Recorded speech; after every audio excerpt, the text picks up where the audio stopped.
This week, 2024 Campaign Trail takes you on the road with former President Trump, who was in Ohio, stumping for Senate candidate Bernie Moreno, and with President Biden, as he headed for campaign stops in Nevada and Arizona.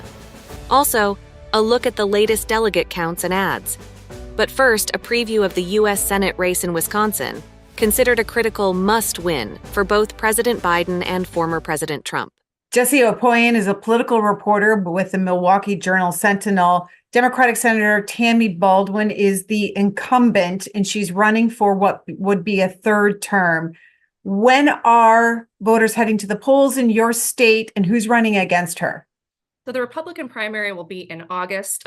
Thus far, there's just one high-profile Republican candidate in the race. That's Eric Hovde. He's a banking mogul, raised in Madison. He's got some business ties out in California. Already spending a lot on the race, a lot of ads on the air. Possibly more challengers coming in, but right now it's just Eric Hovde and Tammy Baldwin. And what is it looking like, her prospects for another term? Well, Tammy Baldwin's been a traditionally very strong candidate here in Wisconsin, where our races are kind of decided on razor-thin margins, but she actually won her second-term reelection in 2018 with an 11-point margin, which is basically unheard of here in Wisconsin. So she's a traditionally strong candidate. She's been fundraising. She's been out on the trail. If you talk to any Republican strategist here, they'll tell you not to underestimate her. That being said, I think Democrats throughout the country are concerned and about, the economy, about Joe Biden's approval ratings. And so it certainly will be a tough challenge for her. If Eric Hovde is the candidate, he's poised to spend as much as $20 million of his own money on the race. So, he'll be a formidable opponent. What about fundraising for her part? How is she doing? She's been doing well. She's been bringing in pretty consistently $3.5 million a quarter. We'll certainly see national groups spending on her behalf as well. What issues do voters in Wisconsin care about? Well, it's going to remain to be seen how much abortion remains to be an issue here. It certainly was an important issue in our most recent state Supreme Court election. But the economy is certainly an issue here. People are concerned about inflation, grocery prices, kind of the bread and butter kitchen table issues. Explain how Wisconsin sends a Tammy Baldwin on the left to the U.S. Senate and a Ron Johnson on the right. We are a very unique state, that's for sure. We're a state that's responsible for the two of them, for electing, Scott Walker and Barack Obama in the same year, for Robert La Follette and Joseph McCarthy. So we've got a strong history of really diametrically opposed candidates being equally successful. We're a purple state. We're really evenly split. And voters care a lot more about the candidate than the party here. Where do you watch on election night when it's statewide of the sort of the red areas and the blue areas that make the state, when combined, purple? Milwaukee is a strong area for Democrats. Dane County, where I am in Madison, is quickly growing, and it's been just a powerhouse turnout for Democrats in recent elections. And then we've got, more suburban areas throughout the state, rural areas that have been, up for grabs, potentially strong for Republicans. What other races should voters be watching in Wisconsin, or ballot measures this year? Well, we're going to have new legislative maps that are going to be potentially a lot more competitive than they have been previously. So our entire statewide election is going to be interesting to watch. We've also got a couple of ballot measures, one in particular that's drawn a lot of attention, that would ban the use of private grant funding in elections. So it's been referred to as the Zuckerbucks referendum. But, we had a lot of cities here receive support from the group that Mark Zuckerberg funds to help them run the election during the pandemic. So this would ban that if voters choose to amend the Constitution to do that. Jessie Opoyan, the political reporter for the Milwaukee Journal-Sentinel, thank you. Thank you. Tuesday brought results from 5 more primary states: Arizona, Illinois, Kansas, Ohio, and Florida. Republican presumptive nominee and former President Donald Trump notched his delegate count for this summer's Republican National Convention to 1,639. Meanwhile, on the Democratic side, President Biden had 2,491 delegates, with 20 uncommitted. After numerous visits along the East Coast in recent weeks, President Biden took his re-election campaign out west in recent days. Next, some of his stops in Nevada and Arizona. Look, the bottom line is, when you think about it, all of us in this room have one fundamental difference between us and Trump. I mean it sincerely. We have a different value set. It gets, to me, I've been campaigning around the country and been in this job for 3 years, and it makes it, the more I thought about it, it's just fundamentally different. You mentioned vets. Well, this is a guy who said when he wouldn't go up to visit a cemetery of veterans that they're a bunch of losers and suckers.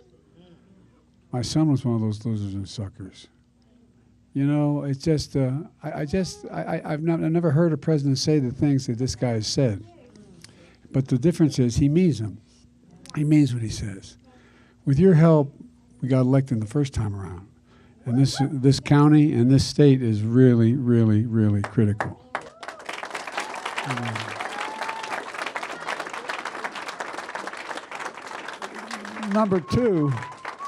Number two, my campaign manager here, she's had enough.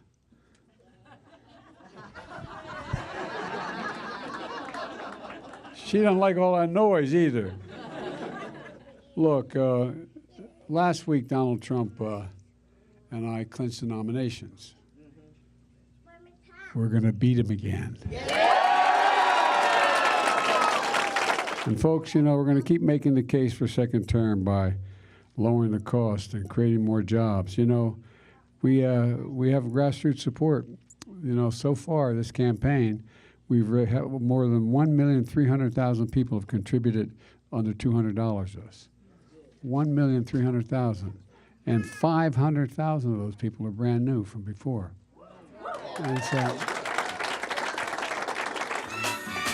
just move on up toward your destination. Though you may find from time to time complication.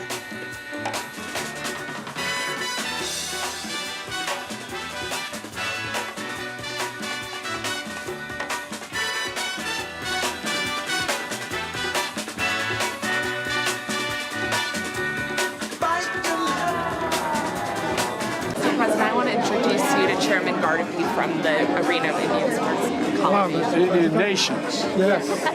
Welcome to our land. And thank you for putting all into the cabinets at high level. We have the most representative cabinet in American history.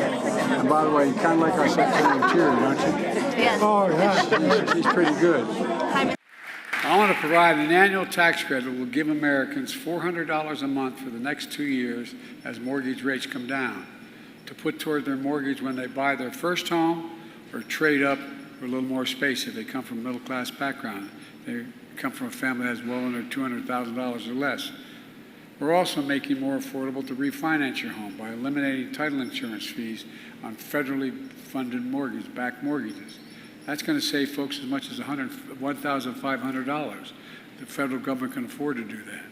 In addition, last week, the National Association of Realtors agreed for the first time that Americans can negotiate lower commissions when they buy or sell their home.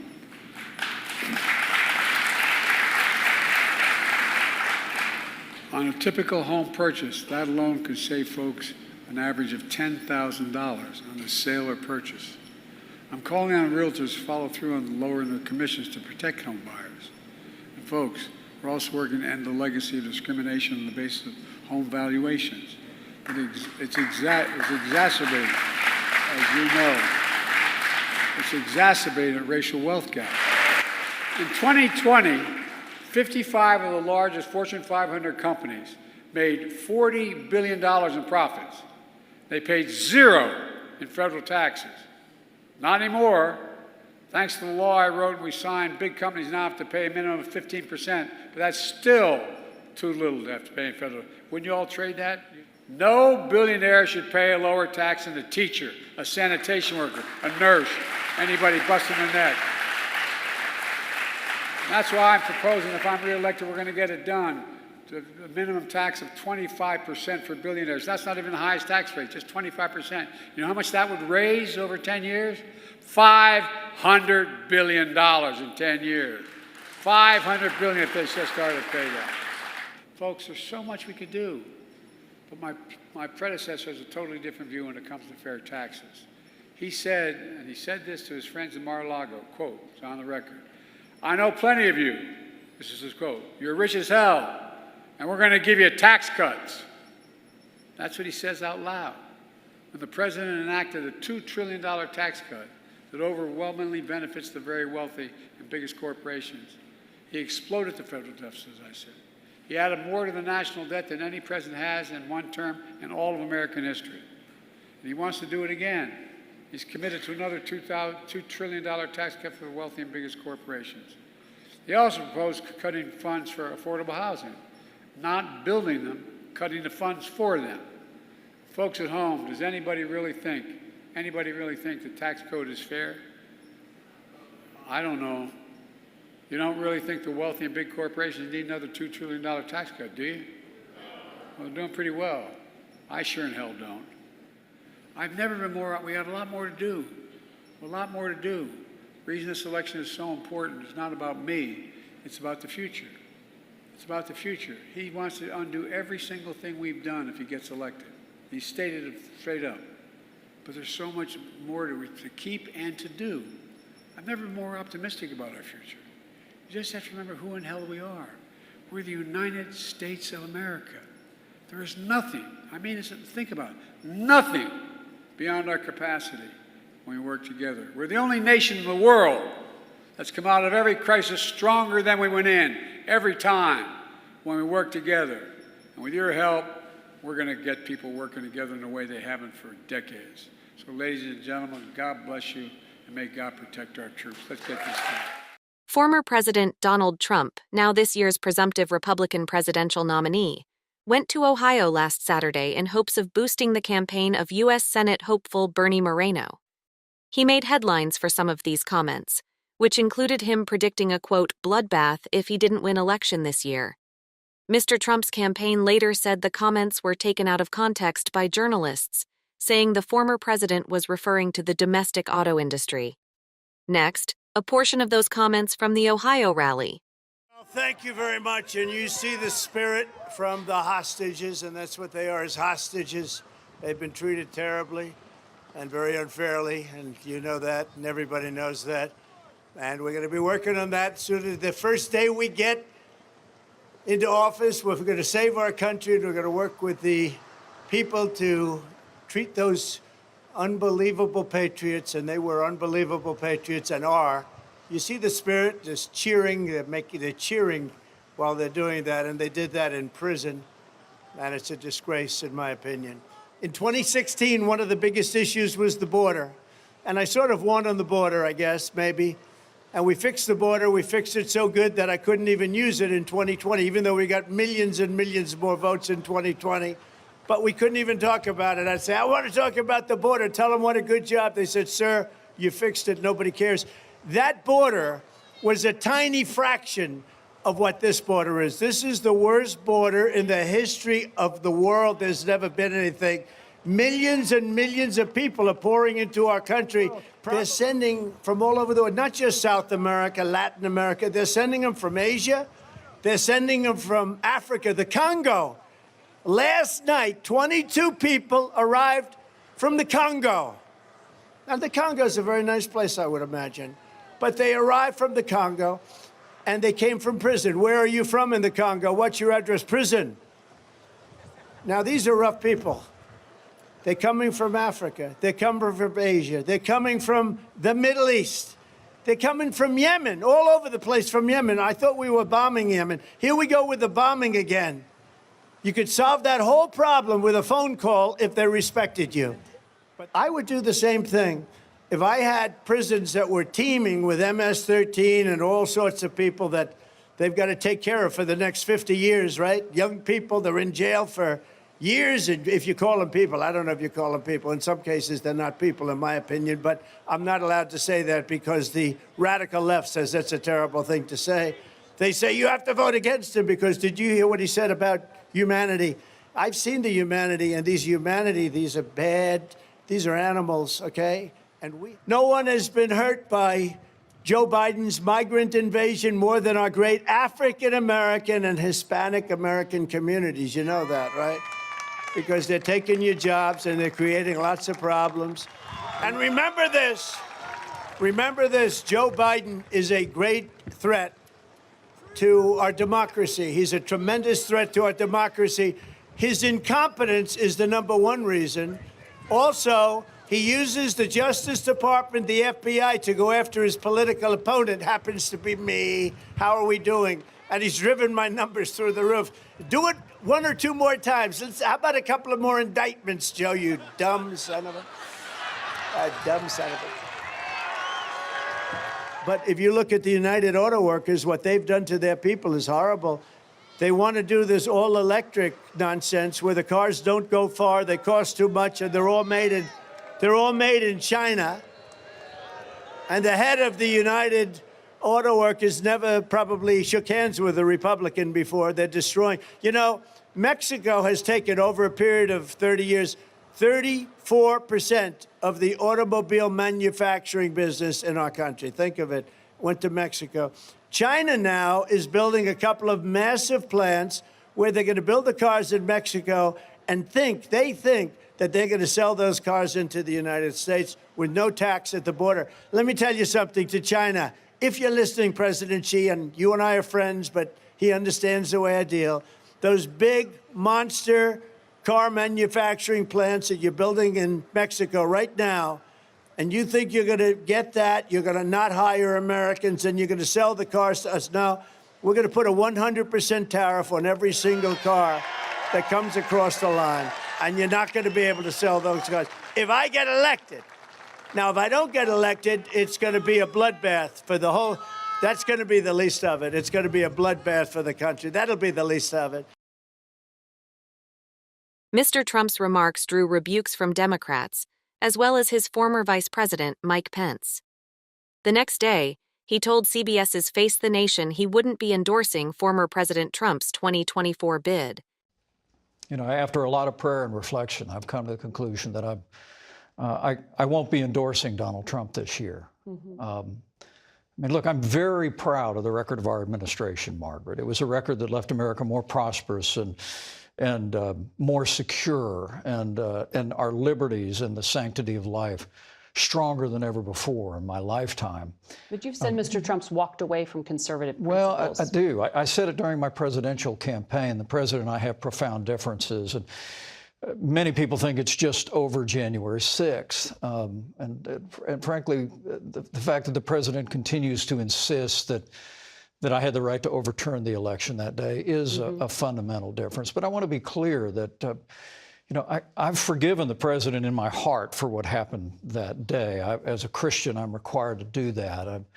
I've prayed for him in that regard. But the issue of fealty to the Constitution is not a small matter, but it's not just that. I mean, the reason that I cannot in good conscience endorse Donald Trump this year also has to do with the fact that he is walking away not just from keeping faith with the Constitution on that day, but also, Margaret, with a commitment to fiscal responsibility, a commitment to the sanctity of life, a commitment to American leadership in the world. I mean, the president's reversal just in the last week on TikTok, following an administration where we literally changed the national consensus on China, is the reason why after a lot of reflection, I just concluded I cannot endorse the agenda that Donald Trump is carrying into this national debate. Is that the final word from you? Can you be persuaded, if he changes tax, to vote for him? Would you vote for him? I won't be endorsing Donald Trump this year. But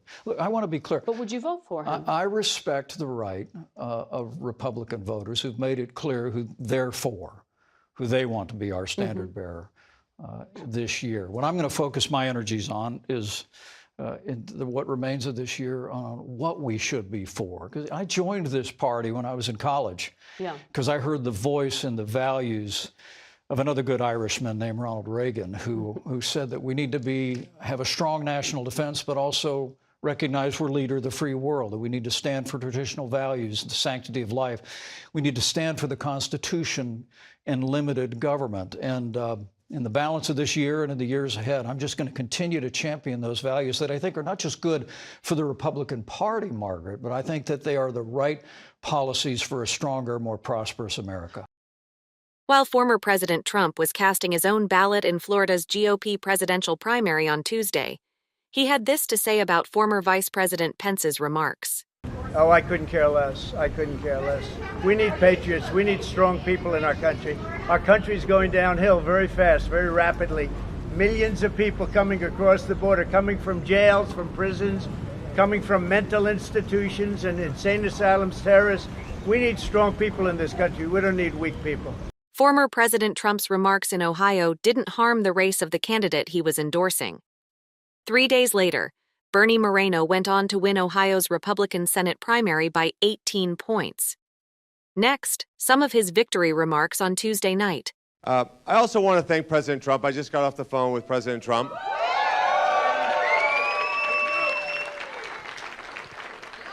And, you know, the reality is we have an opportunity now. We have an opportunity now to retire the old commie and send them to retirement home and then save this country. Because that's what we're going to do. And I want to thank President Trump for all he did for me, for this campaign, for his unwavering support, for his love of this country. Because I don't think I've ever seen somebody who loves this country the way he does. So thank you to President Trump. So one of the things that came up during this campaign I want to address is this idea that Chuck Schumer put some money in to help me. And if helping me means running really mean and horrible ads about me, but one of the things that people say, well, yeah, but he said that you were tied to Trump. Well, let me just say something. I wear with honor my endorsement of from President Trump. I wear that with a badge of honor. Because under President Trump, this nation was safer, it was more secure, we had prosperity around the world, we had generationally low interest rates, and we had generationally low inflation. Under Joe Biden, everything is objectively worse. Here's what I wonder. I wonder whether Sherrod Brown is going to wear with honor his 99% voting record with Joe Biden. Whether Joe Biden is the kind of person that he likes to associate with, because I would predict this. If Joe Biden enters Ohio, Sherrod Brown's going to fly out of here like a scared cat. Look, right? Here's a message I want to leave all of you with. It's March of 2024. Things seem dire in our country today. They're probably going to get a little worse over the next 7 months because you have an administration that is completely controlled by the radicals in their party. There was a time I remember when there were rational Democrats, people who you could work with. Those people may still exist, but they're controlled by the absolute extremists in their party. So for the next 7 months, you're going to see Joe Biden try to recapture that extreme position in order to keep his base. So who knows what they'll do, but it's going to be a tough next 7 months. But here's what I'm going to tell you. I believe this as much as I say I'm standing in front of you right now.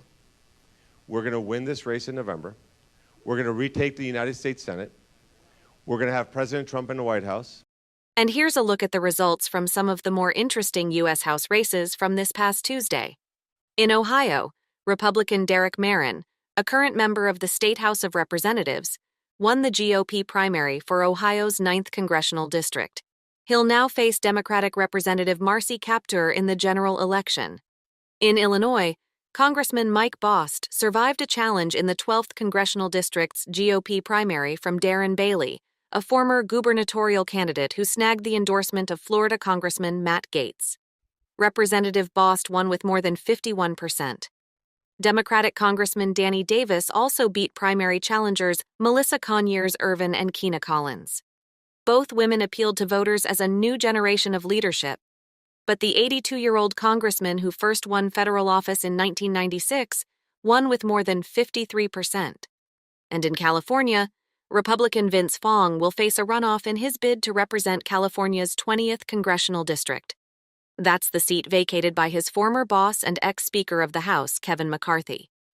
Mr. Fong and Tulare County Sheriff Mike Boudreau, both Republicans, now head to a May runoff since neither amassed more than 50% of support in Tuesday's special election. Democratic Congressman Andy Kim of New Jersey made headlines this week as he took his legal challenge to the state Democratic Party's line system to court.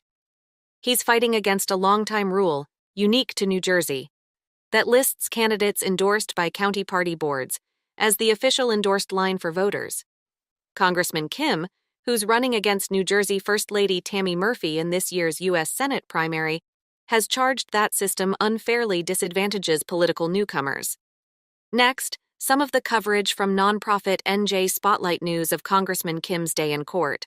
New Jersey's county party bosses are potentially on the verge of a massive shift to their power after a marathon hearing on Monday in a federal courtroom in Trenton over the constitutionality of the state's ballot design, more often referred to as the party line system. During 9 hours of oral arguments, lawyers representing Congressman Andy Kim, who brought the lawsuit, and others in support of ending the line, argued it goes against the pursuit of democracy because it gives an unfair advantage to those who are awarded the line, and prospective candidates have dropped their election bids in the past if they didn't secure the endorsement. Kim is locked in a heated primary race against First Lady Tammy Murphy for the U.S. Senate seat currently occupied by embattled senior Senator Bob Menendez. Attorneys for the defendants, which are the 19 counties that use this ballot structure, argued it's just not feasible to change how candidates are grouped on a ballot design before the June election. The court hearing took place as Murphy nabbed her 8th organization line from Gloucester County Democrats, though it may not matter much after the judge issues a ruling. I'm joined now by the man at the center of this lawsuit, Representative Andy Kim. Did you get any indication from the judge how he's leaning after the testimony? Well, thank you for having me. No indication. He was somebody who was very clear. He wanted to be fair about this and really have a structured process. But I do appreciate the ability for us to be able to make our case and be able to talk about why we think this is unfair and why we think this is unconstitutional. And I was really proud of our team in terms of what we were able to put forward. You spoke for about an hour, as I understand it. What was the crux of the argument you presented personally? Well, the crux of the argument is that, this is a system unlike any other system in the United States. 49 other states in America use an office block ballot, a very standard ballot for our elections. New Jersey does not. We're the outlier, and we do it in a way that allows party leaders to give preferential placement to their preferred candidates, and that's just not fair. Organizations, the parties, they can endorse candidates as they would like, but just don't structure that in terms of a ballot line for the elections. And that's what's causing this to be unfair, and that's what we're asking to change. Meanwhile, Democratic Senator Bob Menendez, the current holder of the office Congressman Kim and Tammy Murphy are seeking, released a 9-minute video saying he wouldn't run again as a Democrat. But he did leave open the door to an independent bid if he was exonerated on federal charges of bribery related to his former position chairing the Senate Foreign Relations Committee. Next, highlights from his video message. It has been an honor of a lifetime to represent you in the United States Senate. If you told me growing up poor in a tenement in Union City, the son of refugees, the first of my family to go to college, that I could grow up to be one of 100 United States senators in a country of 330 million people, well, I probably wouldn't have believed it. But it is the promise of America fulfilled. It's that history and that promise for the future that I would want to bring to a re-election for the United States Senate. Unfortunately, the present accusations I am facing, of which I am innocent and will prove so, will not allow me to have that type of dialogue and debate with political opponents that have already made it the cornerstone of their campaign. New Jerseyans deserve better than that. You deserve to hear from those who wish to represent you about what they would do for you and your families in the future. Therefore, I will not file for the Democratic primary this June. I am hopeful that my exoneration will take place this summer and allow me to pursue my candidacy as an independent Democrat in the general election. This would allow me the time to not only remind New Jerseyans of how I've succeeded in being your champion, but how we will secure our financial futures, meet the challenges of raising a family, owning a home, provide for a college education, and secure a more peaceful world for all of us to live in. I know many of you are hurt and disappointed in me with the accusations I'm facing. Believe me, I am disappointed at the false accusations as well. All I can ask of you is to withhold judgment until justice takes place. Until then, I will continue to work my heart out each and every day, as I have for the past 19 years, to fight for New Jersey, for you, your family, and a more prosperous, secure future. May God bless you, and may He continue to bless these United States of America. A reminder, this program and all of C-SPAN's Campaign 2024 coverage can be found online at cspan.org/campaign.